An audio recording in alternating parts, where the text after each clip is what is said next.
Greetings and salutations, my dearest friends. My name is Samantha, and today I'm going to be doing an author spotlight video where I talk about one of my favorite authors that writes amazing queer romances, and today I'm going to be focusing on Tal Bauer.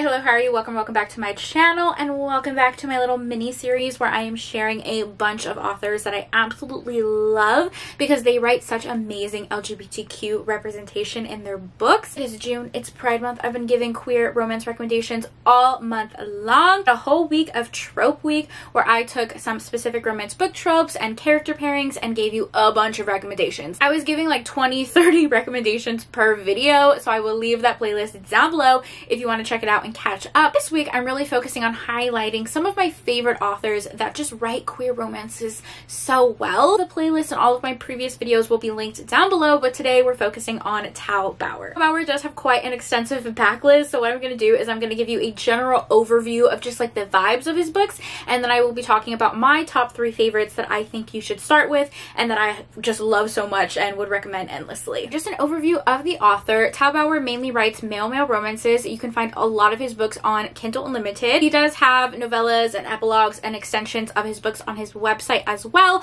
but most of them can be found on KU if you have that subscription. Sorry if you can see like the glare in my glasses. I have been pre-filming videos all day long, switching out my makeup, switching out my outfits, and yo, girl is tired. My eyes are so irritated from like all the lights, so I had to throw on my blue light glasses. The general vibe of Tal Bauer is that he writes these sweepingly romantic books. All of them really focus on the emotional connection between the two characters. All pretty emotional. Most of them have made me cry, and where he really just thrives is focusing on that emotional connection. A lot of his books have very similar tropes as well. If you're someone who likes like a bi-awakening situation in their books, or even like a found family situation, most of his books have those tropes within them. They're contemporary books, but they really do feel so unique because of the characters and how fleshed out they are, how relatable they are, and there's just something so lyrical and beautiful about his style of writing. So that's kind of just like an overview of his writing style and the type of books that he writes. Pack some tissues when you read his books, because if you're anything like me, you will be sobbing at like 2 a.m. when you're reading his books. Now we're going to be moving into my favorites. I'm going to be talking about 3 books today. These are the 3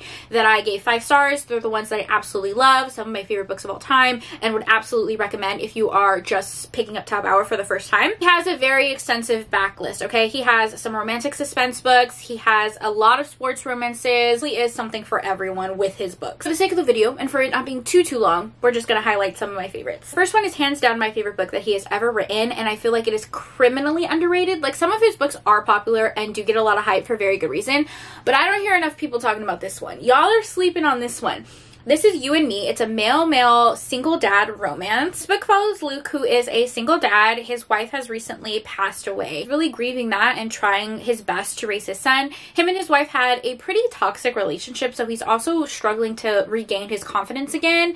His son is in high school and wants absolutely nothing to do with him, and because they are really all they have left, he is just desperate to find that connection with him again. Ends up volunteering at his son's school. His son plays football. He volunteers to like help the team, and that is where he meets Landon. Landon is the president of the PTA, another single dad who also has a son playing on the high school football team. Landon and Luke's sons are best friends as well, so they end up spending a lot of time together. Quickly develop a friendship as 2 single dads, and it just seamlessly blends into this beautiful romance. Really, highlight of this book is our character Luke. He is in a place in his life where he is gaining his confidence back. He's having like this bi-awakening, rediscovering his sexuality, falling in love with his best friend, and then also reconnecting with his son. And the connection between him and his son is so stunning. Like, the family bonds in here are so strong.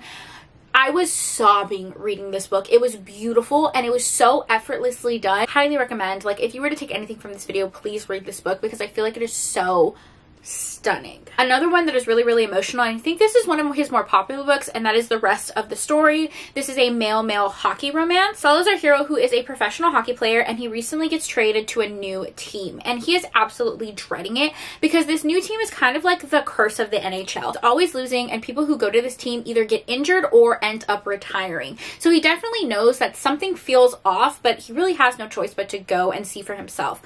When he gets there, he immediately knows that something is wrong. The captain of the team is both physically and emotionally abusing all of the players on the team. It's a really toxic situation where the players had felt trapped, so they actually requested for our hero to be traded to the team in hopes that they could get someone to help them. That is what our hero does. He really helps rebuild this hockey team that has gone through an immense amount of trauma. Ends up really connecting with another player on the team named Shay. Two of them kind of like work together to rebuild healthy relationships within this hockey team. Probably has the strongest found family trope out of all of his books. Not only rooting for the romance in this book, but you are rooting for every single side character and you just feel so emotionally connected to them. This one does have some heavy trigger warnings, so I would check that out before you start, but it is just so special the way Tal Bauer creates all of like the emotional connections within the team. It does have another hockey romance that is really good. It's called Gravity, and that one is a friends to lovers romance. Those two books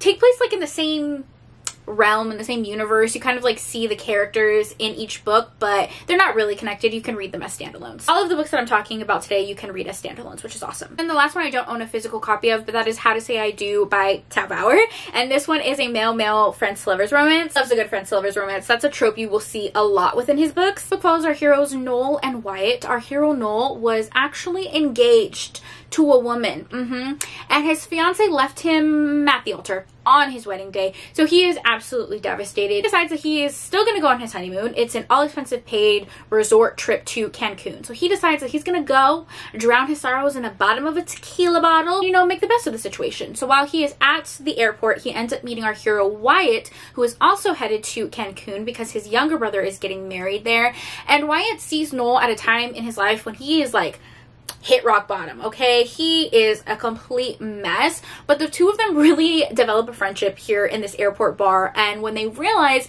that they're headed to the same place, they end up traveling together. Once they get there in Cancun, the hotel staff ends up mistaking them for the married couple since Noel was on like a honeymoon resort. The two of them kind of like go along with this fake marriage situation, and they do all of the things that they had planned for the honeymoon. They go on excursions together, develop a really strong friendship that seamlessly blends into a romance, and it is so sweet and funny. I love their banter. I love our two characters together so much. Both of our characters are really going through something in this book. Obviously our hero Noel was left at the altar, so he's dealing with that, but he also thought he was straight leading up to this, so he's having his own bi awakening. And then our hero Wyatt is really grieving the loss of his father in this book and focused on continuing his father's legacy. So there's so much that they're going through. The way that throughout this book they continue to find their way back to each other is so sweet and wholesome and perfect and amazing, and I love it so much. So those are my top 3 favorite Tal Bauer books. I highly recommend all of them. I give them all 5 stars,